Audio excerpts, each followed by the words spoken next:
What is discrete integral calculus? Well, it's maybe better to call it discrete summation calculus because it's still calculus sans limits. And integrals really are limits of Riemann sums. They're not literally sums. They're limits of Riemann sums. But in discrete calculus, we don't need the limits. We just do sums.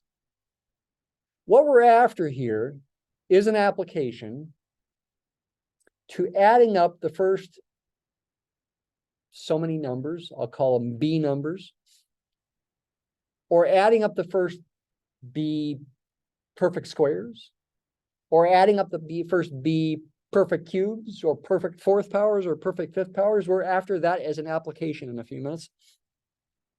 We need a bit of weird notation first to write down the fundamental theorem of discrete calculus. We're going to see the fundamental theorem of discrete calculus here in a few minutes.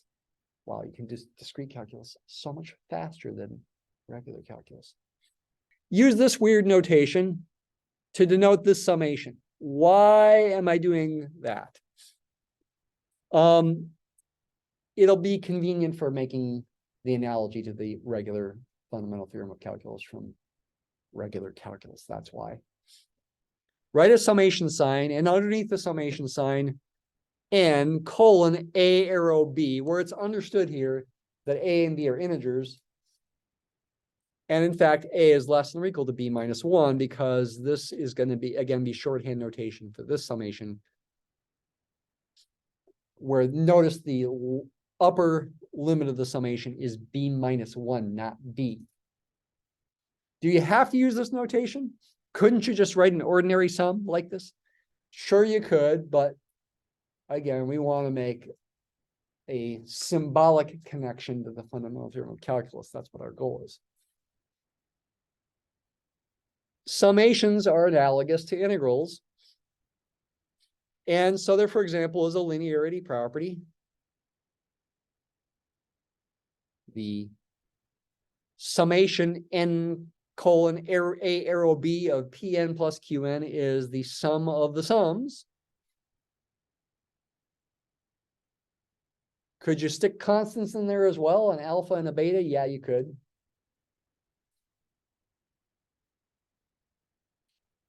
That's one property, and we're already to the fundamental theorem of discrete calculus.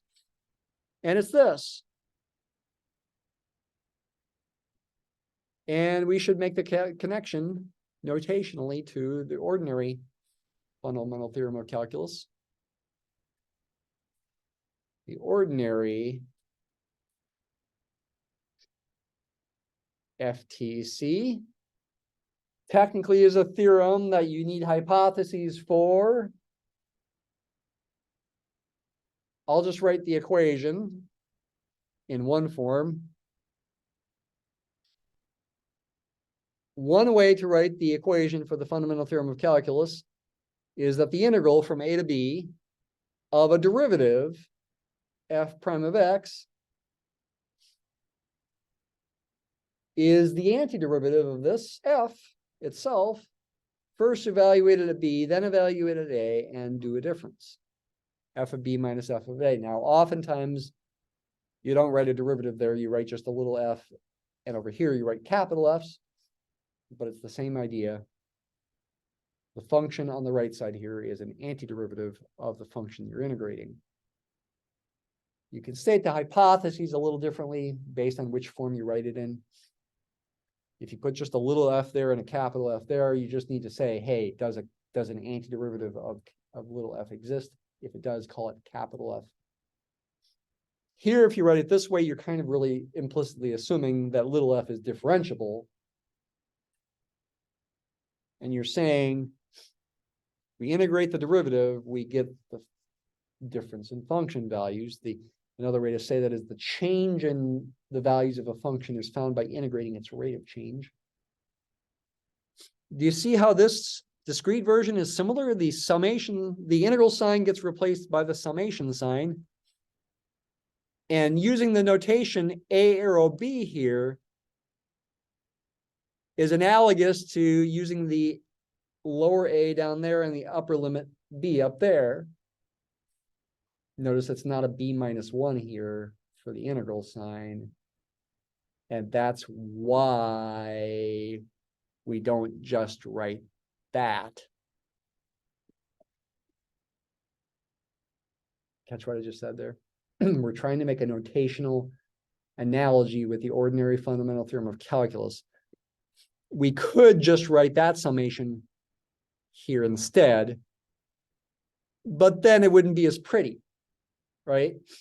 It wouldn't be a complete analogy with this because there wouldn't be a b minus 1 up there. There's a b up there. So we're trying to make it prettier by introducing this notation. The delta of Pn is analogous to f prime of x. That's a ordinary calculus derivative, rate of change. This is a discrete calculus derivative, forward difference operator, discrete change. P of a, b minus p of a, that's like f of b minus f of a. Proving this is very easy. It's trivial. The sum telescopes, which means a bunch of stuff just cancels away. But to make it work out right, the last term does need to be when n equals technically b minus 1, so that you get PB here. When n is b minus 1, delta n plus 1 will be b minus 1 plus 1 is b. That's why you need to make the upper limit b minus 1, is to make this work out. But a bunch of stuff just cancels, no need for limits, and the answer just pops out for you. It almost feels too trivial to write down.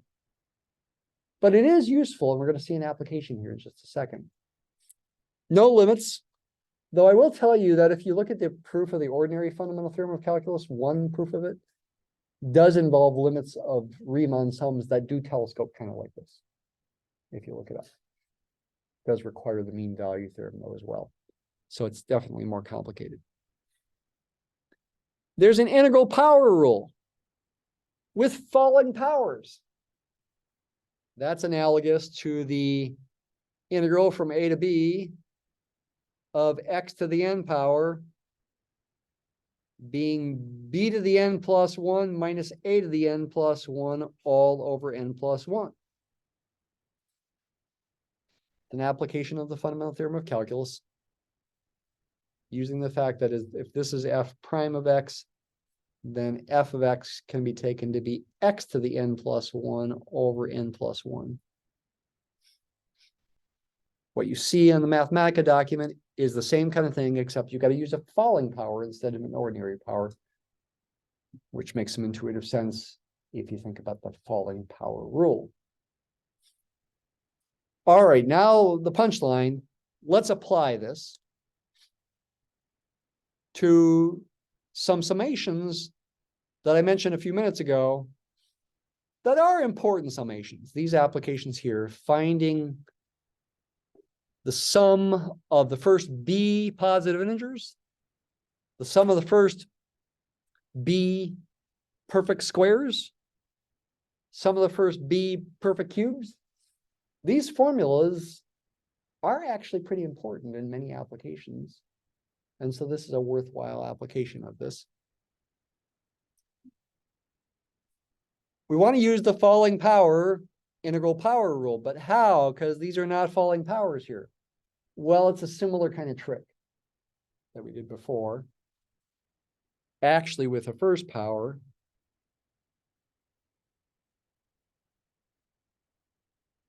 n to the first power, it's fairly easy because n to the first power is the same as n to the first falling power. When the power is 1, an ordinary power and a falling power are the same. Scratch that up. I forgot about the fact that the upper limit of the summation needs to be b minus 1. But that's easy to take care of. Do that. Now, yes, n to the first falling power is the same n to the first power is the same as n to the first falling power. And I can also write this summation in the other notation.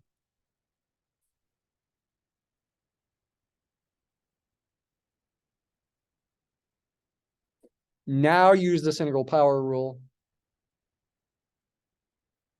B is an arbitrary positive integer, technically greater than or equal to 2, for this to work, right? I would get b to the second falling power minus a to the second falling power. What is a? A is 1 over k plus 1. What is k? K is 1. 1 plus 1 is 2. Now simplify. B to the second falling power is b times b minus 1. What's 1 to the second falling power? It's 1 times 0. 0.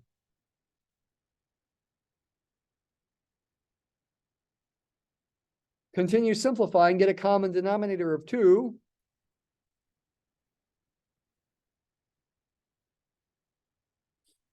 Add those fractions, get b squared plus b over 2. And if you factor out a b, you see a formula that should feel somewhat familiar. Our original summation equals that. That should look familiar. This is something you should have seen in discrete math. Usually your upper limit of your summation would be like an n, and you'd have a k there maybe. The sum of the first n integers is n times n plus 1 over 2. Well, now I'm using a b. The sum of the first b positive integers is b times b plus 1 over 2. This is often an exercise in induction in discrete math. I think I also did it in abstract algebra. Exercises in induction to prove it, but here we're proving it using discrete calculus, the fundamental theorem of discrete calculus. Because that's what I picked A to be. A is right there.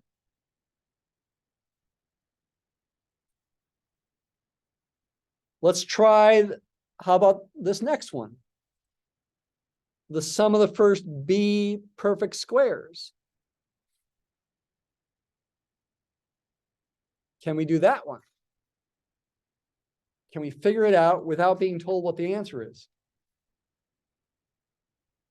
Let's try. This takes a little bit of ingenuity. So now we're adding up the first b perfect squares. I think the first step should be to separate this out. So we have a b minus 1 up there. And the other term after that is going to be a b squared. So that I can write this with the other notation. We'd like to get falling powers involved. Neither of these is a falling power yet. How do we do that? Well, it's the same kind of trick we did when we found the discrete derivative of n cubed. We know that n to the second falling power is n times n minus 1, which is n squared minus n. Therefore, I can solve that equation for n squared. I can say n squared is n to the second falling power plus n. Now use that. Combine these two things.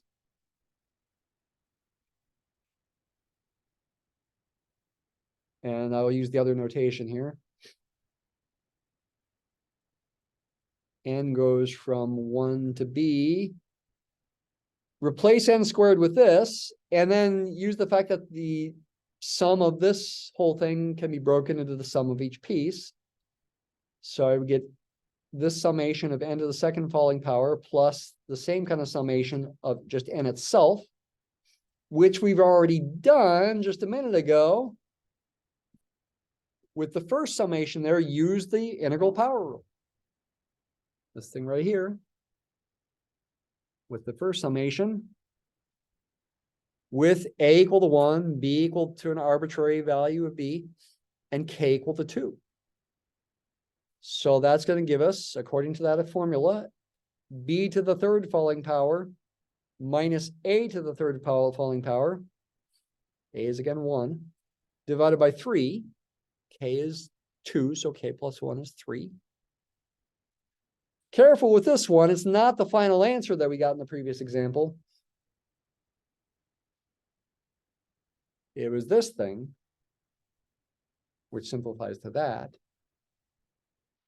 It's b times b minus 1 over 2 plus b squared. Now just simplify. B to the third falling power is b times b minus 1 times b minus 2.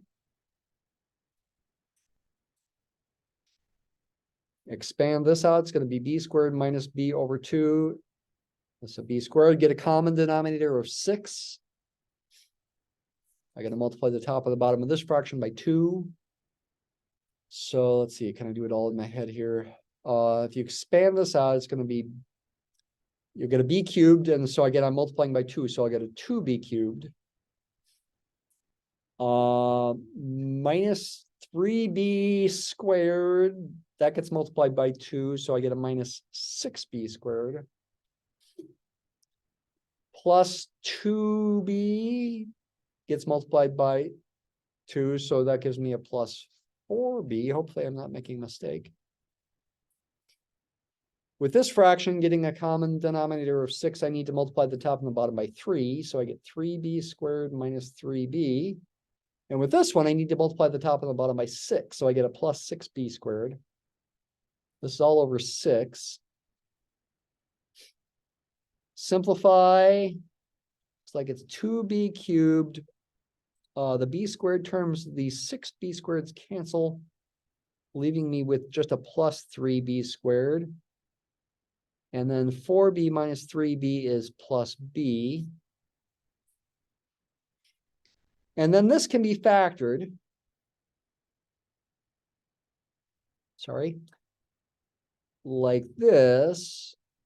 And then it can continue to be factored a little bit. Those are b's on the top and a 6 on the bottom there.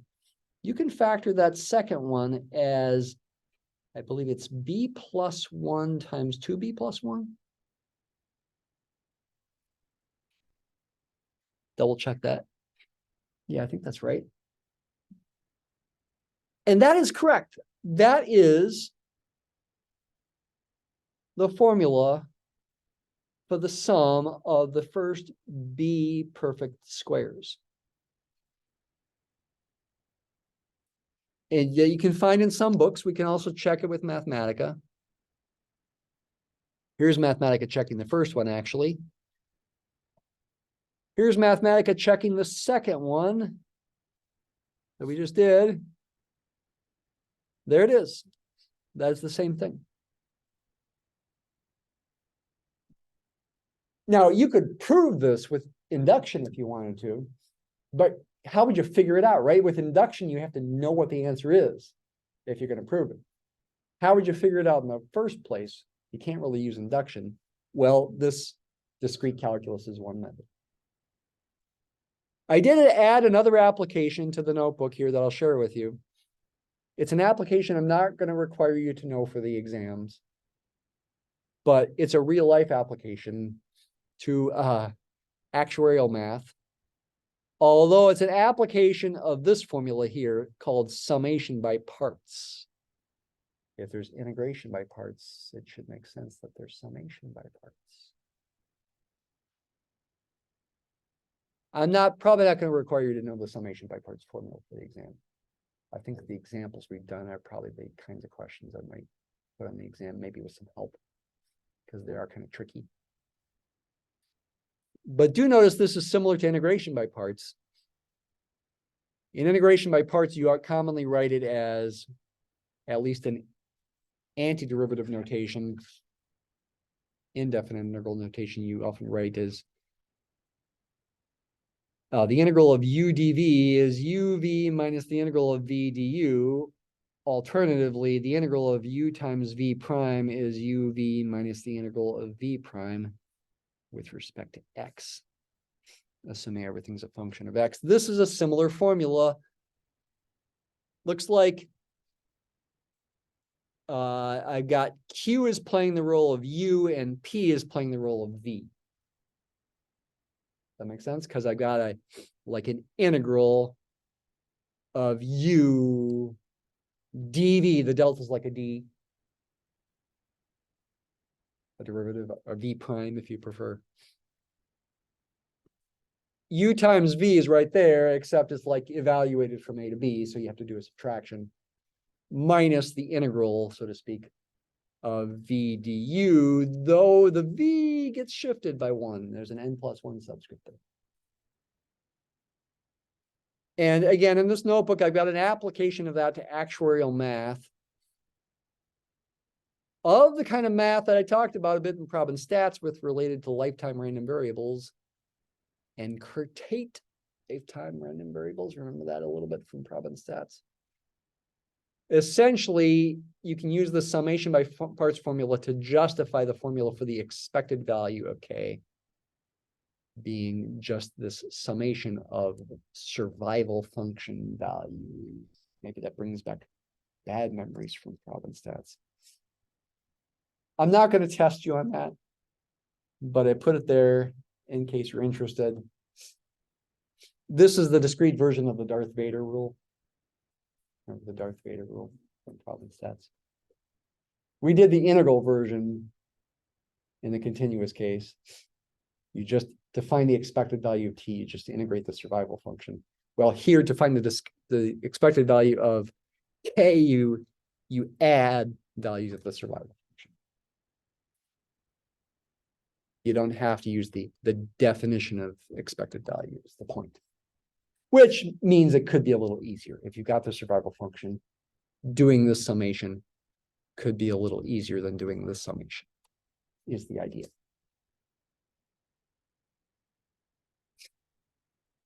Okay, so kind of fast, a little weird, a little tricky. Put these on problems on the exam. Probably give you some hints to help hopefully avoid mistakes. But I'll probably give you some homework on this, get a little practice. You do want to practice a little bit so that you get the idea of the tricks. Okay.